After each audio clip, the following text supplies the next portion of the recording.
Interesting points there, and I'll ask you this: does LeBron deserve blame for what's happening to him, or is he doing what he wants to do? Play basketball, make the money I deserve to play it, and I've earned, and then make my decision based on what I signed. I have tremendous respect for David Griffin.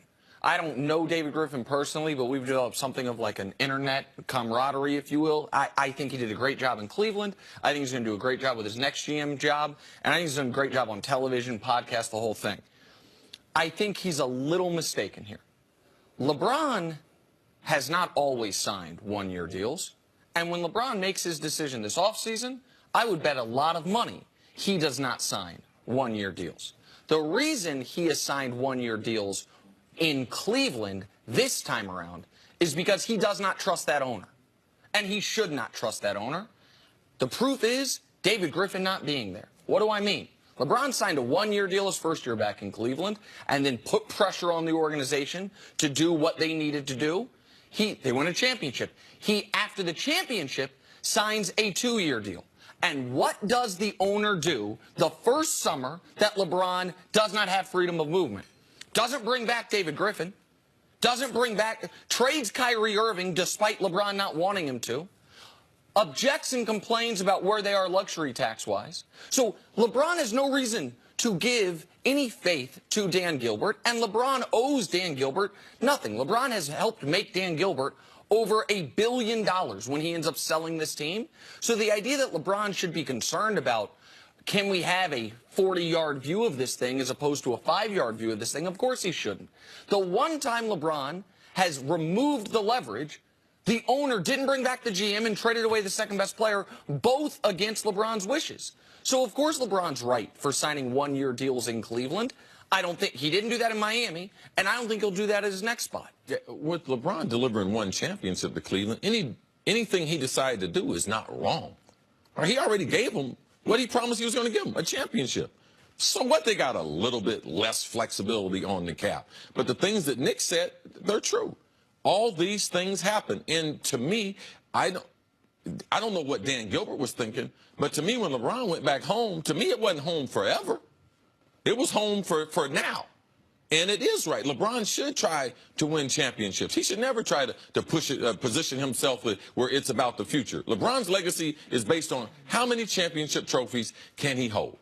And he did what was in the best interest of his career in coming back to Cleveland, something he didn't have to do. Now, I'm just going to tell you, there's a lot of organizations that would love to have the problems Cleveland had the last 4 years. Of course. Every organization except the Warriors would trade places with Cleveland over these last few years.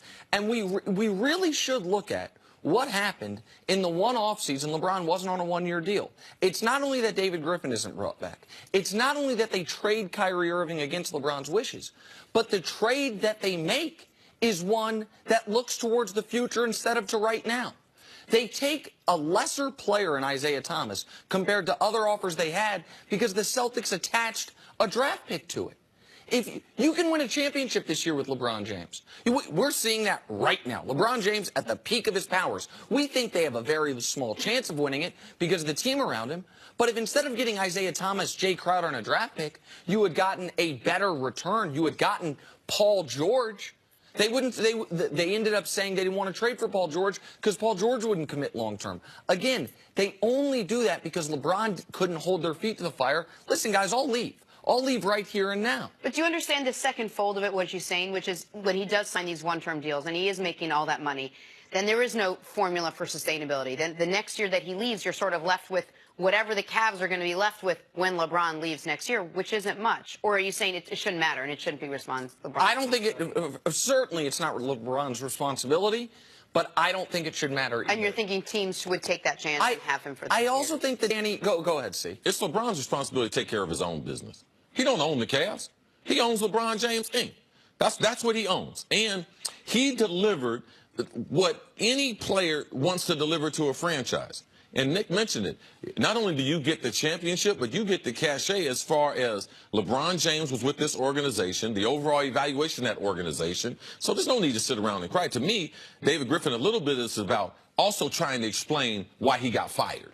Well, they didn't bring him back. Not why they just didn't renew his contract. But go ahead. Call it what you want. Sure. To. All right. When you got a contract and they end up hiring someone else in your job, call it what you want to. He's not working for the Cavs no more. Right. And I think to me, it's very I feel like I know why David Griffin's not working for the Cavs anymore. Dan Gilbert, I'm going to go back to him, has never once retained a GM past his first contract, ever. He's never re-signed a GM. But he brings up Danny Ainge. Danny Ainge's done a great job. But Danny Ainge also can't do what Danny Ainge did. And by that, I mean this. You look at the teams that are built for long-term success.